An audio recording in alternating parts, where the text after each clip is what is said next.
जो भी गुरु हो सकता है वह एक पागल या एक आम व्यक्ति हो सकता है, लेकिन जिस क्षण जिस वक्त से हम उसे स्वीकार कर लेते हैं उस वक्त उस क्षण से ही वो प्रभुओं का स्वामी हो जाता है।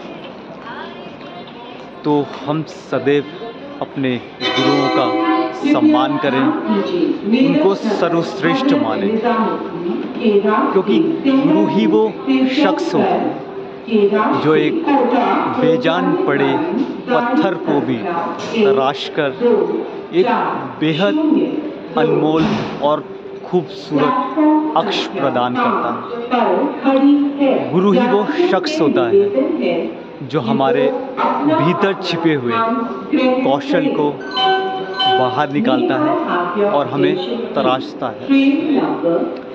ये अनमोल वचन, ये अनमोल आशीर्वाद है। हम उन्हें काफ़ी नामों से जानते हैं। कोई उन्हें श्री लक्ष्मण नारायण शर्मा कहते हैं, कोई उन्हें बजरंगबली के अवतार कहते हैं, कोई उन्हें त्रिकोणीय बाबा कहते हैं, और एक नाम आपने अमूमन सुना होगा, ज़्यादातर आपने सुना होगा, जो सबसे प्रसिद्ध है वो है परम पूज्य बाबा नीम करौली बाबा और कैची धाम, जो कि उत्तराखंड में नैनीताल ज़िले में स्थित है। तो आप सभी को नमस्कार, आप सभी का स्वागत है आपके चैनल कोटनाला केदार व्लॉग में। मैं आपका दोस्त हिमांशु कोटनाला। तो काफ़ी समय से, या यूँ कहें कि बचपन से ही मुझे ये लगता था और मैं ये सोचता था कि कब मुझे बाबा के दर्शन प्राप्त होंगे, कब मुझे उनका आशीर्वाद लेने का मौका मिलेगा। हम विचार तो काफ़ी बार करते थे, लेकिन रूपरेखा प्रॉपर तरीके से हमारी नहीं बन पाती। लेकिन आज वो क्षण आ चुका है, आज वो वक्त आ गया है कि मैं बहुत सौभाग्यशाली हूँ, कि मैं इतना सौभाग्यशाली हूँ कि मुझे बाबा जी के दर्शन प्राप्त होने जा रहे हैं। और यहाँ तक हो सकता है कि मुझे बाबा जी का ही बुलावा आया है, क्योंकि आज मैं अकेला ही चल पड़ा हूँ नैनीताल की ओर। तो बहुत ही एक्साइटेड मैं हूँ और बहुत ही ज़्यादा मुझे ऐसा अनुभव हो रहा है, एक अजीब सी मुझे शक्ति का अनुभव हो रहा है, क्योंकि आज शनिवार है और शनिवार को अभी हम हैं देहरादून के रेलवे स्टेशन में। यहाँ से हम काठगोदाम एक्सप्रेस लेकर काठगोदाम पहुँचेंगे और वहाँ से हम आगे की अपनी जो हमारी शुभ यात्रा है वो हम वहाँ से करेंगे। तो हम सभी को बहुत मज़ा आने वाला है और हम सभी बहुत इन्जॉय तो करने वाले हैं, साथ साथ में आशीर्वाद लेने वाले हैं बाबा से। तो आप सभी इस चैनल में बने रहिएगा, क्योंकि हम वो जो इतना पवित्र स्थान है वो, कि जहाँ पर जाके हर किसी की मनोकामनाएं पूरी होती हैं। कोई भी खाली हाथ लौट के नहीं आता है, जिसकी जो मुराद है। ये बहुत बार बहुत लोगों ने, बहुत व्यक्तियों ने, और विशेषकर कि जो प्रतिष्ठावान व्यक्ति हैं उन्होंने अपने मुंह से कहा है कि उनके बिगड़े काम भी वहाँ पर जाके बनते हैं। तो अभी हम निकलेंगे यहाँ से, तकरीबन 10:35 का समय हुआ है, और काठगोदाम एक्सप्रेस जो है वो उसका समय है 11:30 बजे का। तो 11:30 बजे निकलेंगे हम लोग काठगोदाम से, और सुबह तकरीबन 7 बजे हम पहुंच जाएंगे काठगोदाम। उसके बाद हम पवित्र यात्रा की जर्नी में निकल पड़ेंगे। तो आप बने रहें और बहुत मज़ा आने वाला है, और मज़े के साथ साथ हमें बहुत एक शक्ति बोलिए जाए, या एक बहुत चमत्कारिक शक्ति हमें प्रदान होने वाली है। तो अभी हो सकता है हमारी ट्रेन आएगी और अभी हम लोग निकलेंगे। यह देहरादून का रेलवे स्टेशन, इसके नज़दीक है मसूरी बस अड्डा। हरिद्वार से पहले यह 2 रेलवे सुरंग, जिसके शीर्ष पर इन पहाड़ियों में मौजूद हैं माता मनसा देवी जी का पवित्र मंदिर। यह तीर्थ नगरी हरिद्वार यहाँ से चार धाम गंगोत्री, यमुनोत्री, बद्रीनाथ व केदारनाथ के लिए यातायात सुविधाएं उपलब्ध हैं और यहीं से पहाड़ों में जाया जाता है। पीतल नगरी मुरादाबाद, यह उत्तर भारत के बड़े रेलवे स्टेशनों में से एक जंक्शन। उसके बाद रामपुर होते हुए हमने दाखिला लिया कुमाऊं क्षेत्र के लिए। वहाँ के यहाँ बेहद खूबसूरत खेत और खलियान। मुरादाबाद रामपुर के पश्चात लाल कुआं, रुद्रपुर सिटी के रास्ते हम पहुँचे हैं हल्द्वानी शहर। यह कुमाऊं का सबसे बड़े शहरों में शुमार है। यहाँ से कुमाऊं के विभिन्न क्षेत्रों के लिए यातायात सुविधाएं उपलब्ध हैं। साथ ही में यह औद्योगिक दृष्टि से भी काफ़ी प्रसिद्ध नगर में गिना जाता है। हल्द्वानी से 8 किलोमीटर दूरी पर कुमाऊं का द्वार काठ गोदाम यानी कि लकड़ियों का गोदाम प्राचीन काल में और वर्तमान में भी यहाँ पर लकड़ियों का कारोबार होता है, जिसके नाम पर ही यह काठ गोदाम पड़ा। यह कुमाऊं का अंतिम रेलवे स्टेशन है। इसके आगे की यात्रा हम सड़क मार्ग द्वारा ही हमें करनी होती है। चाहे हमें अल्मोड़ा, नैनीताल या और जहीं भी जाना हो, हमें सड़क मार्ग द्वारा ही जाना होगा। तो यह अंतिम रेलवे स्टेशन काठ गोदाम। गाइस, तकरीबन सुबह के 8 बजे हैं और हम पहुंच चुके हैं कुमाऊं का प्रवेश द्वार। और कुमाऊं का प्रवेश द्वार तो यही है, साथ में काठ गोदाम यानी लकड़ियों का गोदाम, यानी लकड़ियों का जहां से व्यापार होता है या होता था, वहां पर हम पहुंच चुके हैं। काठ गोदाम में है इस समय हम। हमारी ट्रेन तकरीबन 1 घंटे हमें लेट हो गई है। वैसे हमें पहुंच जाना चाहिए था 7 बजे ही, लेकिन अभी 1 घंटे लेट हो गई है। अभी जस्ट पहुंचे ही हैं और मैं अभी फ्रेश भी नहीं हुआ हूँ। बाहर जाऊंगा और बाहर जाके देखते हैं कि किस तरीके से हमें ट्रांसपोर्टेशन आगे की मिलती है और कैंची धाम हम लोग निकलेंगे। काठ गोदाम रेलवे स्टेशन के बाहर निकलते ही यहाँ पर टैक्सी स्टैंड मौजूद है। यहाँ से तकरीबन हर जगह के लिए टैक्सियाँ उपलब्ध हैं।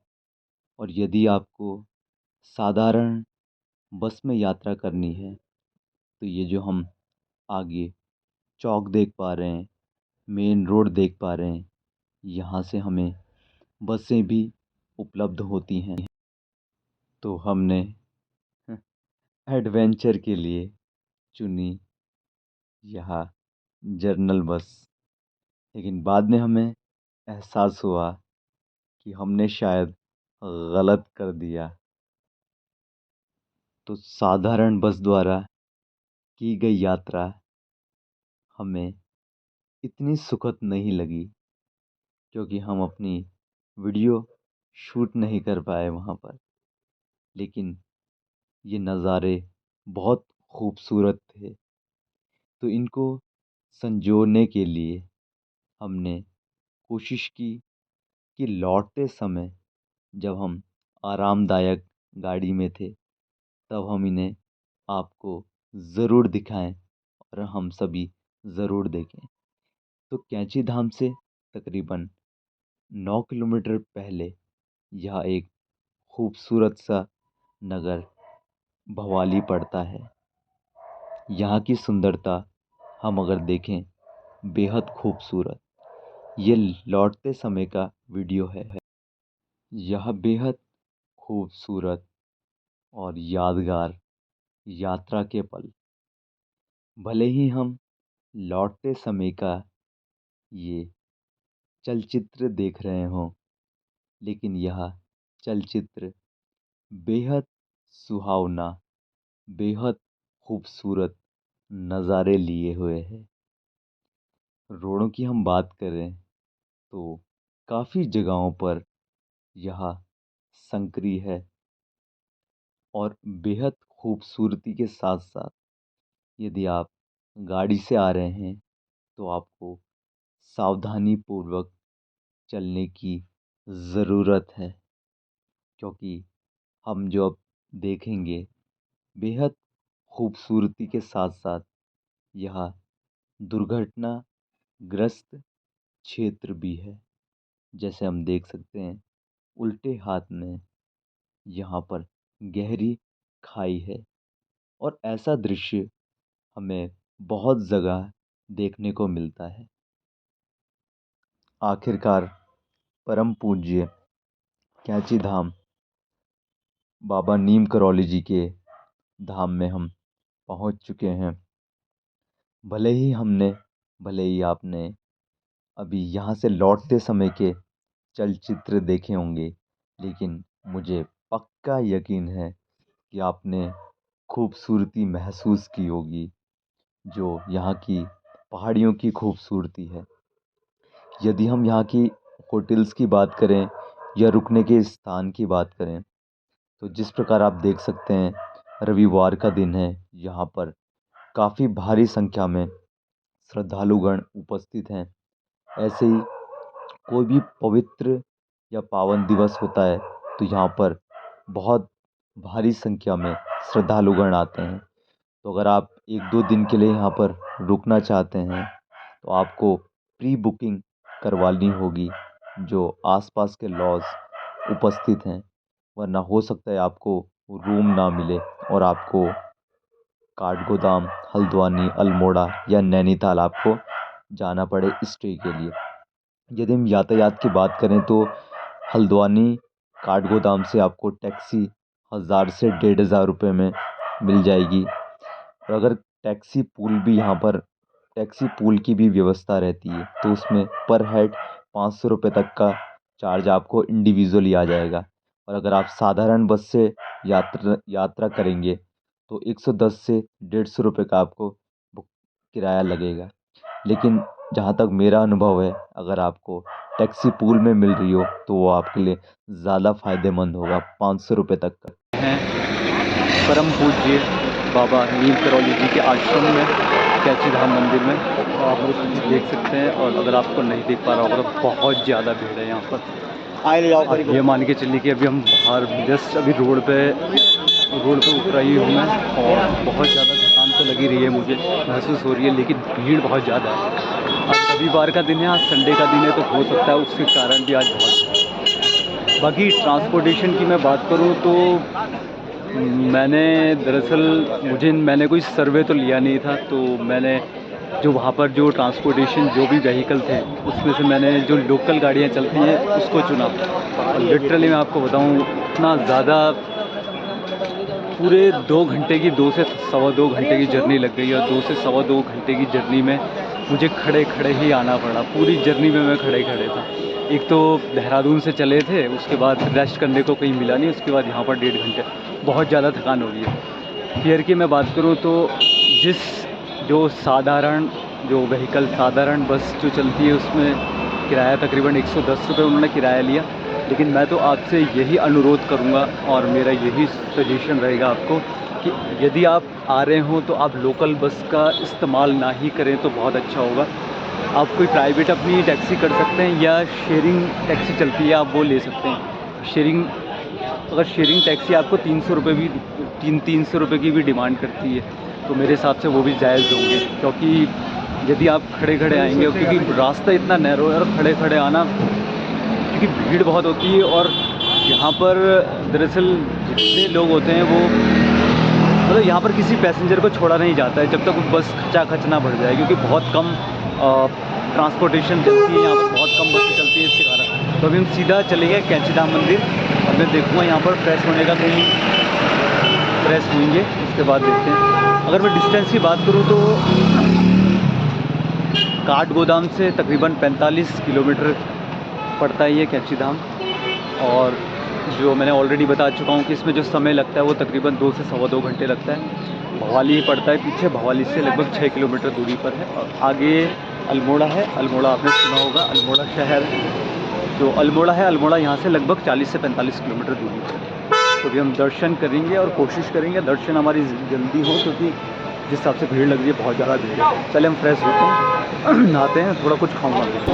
दर्शन कर लिए और परम पूज्य श्री नीप करौली बाबा जी के दर्शन के बाद मैं आपको बता नहीं सकता, लफ्ज़ों में बयां करना बहुत मुश्किल है। इतना सुखद, इतना शांति प्रिय मुझे एहसास हो रहा है। दरअसल आपको बता दूं कि तकरीबन 16-17 घंटे से रेगुलर यात्रा में था मैं, और लास्ट की जो 3 घंटे की यात्रा था जो काठगोदाम से यहाँ तक की थी वो बहुत ही ज़्यादा कठिनाइयों से भरी, क्योंकि जनरल साधारण बस में मैं आया था और बस के बाद मुझे थोड़ा खड़े खड़े आना पड़ा। लेकिन जैसे ही मैंने अंदर वहाँ दर्शन किए, मुझे बेहद एक मोटिवेशन, एक सकारात्मक ऊर्जा मेरे अंदर बिल्कुल स्फूर्ति की तरह। और आज रविवार का दिन है, तो रविवार को यहाँ देख सकते हैं हम बहुत ज़्यादा श्रद्धालुगणों की संख्या। जब हम लोग अंदर गए थे दर्शन के लिए तो उस समय थोड़ी कम थी, लेकिन अब जिस हिसाब से दोपहर हो रही है, तो जिस तरह से समय बीत रहा है, समय आगे बढ़ रहा है, उस तरह से काफ़ी सारे श्रद्धालुगण यहाँ पर आ रहे हैं। तो मुझे बहुत अच्छा लगा, और मैं तो यही कहूँगा कि आप अगर अभी तक नहीं आए हैं यहाँ पर, तो इस पवित्र स्थान में, इस अलौकिक और चमत्कारी आश्रम के दर्शन आप ज़रूर करें। आपको बेहद खुशी महसूस होगी, और हो सके तो अपने मित्रों के साथ, अपने परिवार वालों के साथ यहाँ ज़रूर आएँ। ये आपने देखा, और इसी के साथ साथ यहाँ से तकरीबन 17 किलोमीटर दूरी पर नैनीताल भी पड़ता है, झीलों की नगरी कहा जाता है उसे। तो आप वहाँ के भी दर्शन, मतलब वहाँ भी जा सकते हैं आप यहाँ के दर्शन करने के बाद। लेकिन जो आपको एहसास यहाँ पर ये दर्शन करने के बाद हुआ, मुझे नहीं लगता आपको किसी और जगह में भले हो जाए आपको एहसास, लेकिन ये एहसास और उस एहसास में बहुत अंतर हो। तो ये आपने देखा मेरी पूरी यात्रा जो मैंने देहरादून से स्टार्ट कर फिर काठगोदाम, और काठगोदाम से फाइनली अभी यहाँ तो समय हो गया है, और हमारी ट्रेन भी काठगोदाम से ये शाम की। तो दर्शन हमने कर लिए, अभी थोड़ा भूख भी लग रही है तो भोजन करूँगा, और उसके बाद हम लोग चल जाएंगे। इस यात्रा से जुड़ी हुई एक चीज़, ये यात्रा तो मैंने इसमें आपको, हमने इस पेज में हमने यात्रा देख ली पूरी। अभी यहाँ के चमत्कारों का किस्सा बहुत लंबा है। इनफैक्ट मैं अगर बात करूँ आपको, तो ये जो आप मंदिर मेरे पीछे देख पा रहे हैं, मंदिर और आश्रम, इसके पीछे की एक बहुत बड़ी कहानी है। उस कहानी को व्यक्त करने के लिए, उस कहानी को सुनाने के लिए, उस कहानी को जानने के लिए थोड़ा समय चाहिए होगा। तो मैं एक अपनी दूसरी वीडियो के साथ आऊँगा आपके साथ। उस वीडियो में मैं केवल और केवल इस मंदिर से, इस आश्रम से जुड़े हुए जितने भी तथ्य हैं, जितने भी चमत्कारी कहानियाँ हैं, मैं आप सभी को बयां करूँगा। किस प्रकार श्री लक्ष्मण नारायण शर्मा परिवर्तित हुए, नीप करौली या नीम करौली बाबा कैसे बने, किस प्रकार उन्हें हनुमान जी की, बजरंगबली की शक्तियाँ प्राप्त हुई उनको, और किस हिसाब से दूसरों की ज़िंदगियाँ बदली है इस तपस्थली से। काफ़ी सारे राजनीतिक, काफ़ी सारे सेलिब्रिटीज़, काफ़ी सारे बिजनेसमैन हैं जो जिन्होंने अपने जीवन में सब कुछ अपनी ज़िंदगी में खो दिया था, लेकिन वो यहाँ आए और उसके बावजूद उन्होंने यहाँ से बहुत सारी चीज़ें अर्जित की। आज के डेट में वो बिल्कुल चमत्कारी रूप से अपना आगे जो अपने इंडस्ट्री को लेके आगे बढ़ रहे हैं, और समाज में अपने बहुमूल्य कीमती समय दे रहे हैं, कीमती उनका जो भी समय है या उनका जो भी काम है, कीमती कार्य वो दे रहे हैं। तो थैंक यू सो मच, आप बने रहें मेरे साथ। तो अगली वीडियो में मिलेंगे। आप सभी का तहे दिल से धन्यवाद। लाल लेह लासी लले, लाल दे लाली लसे। अरुधरी लाल लंगू वज्र दे दानव दलन जय जय जय कपी जय बजरंग बली जय श्री राम।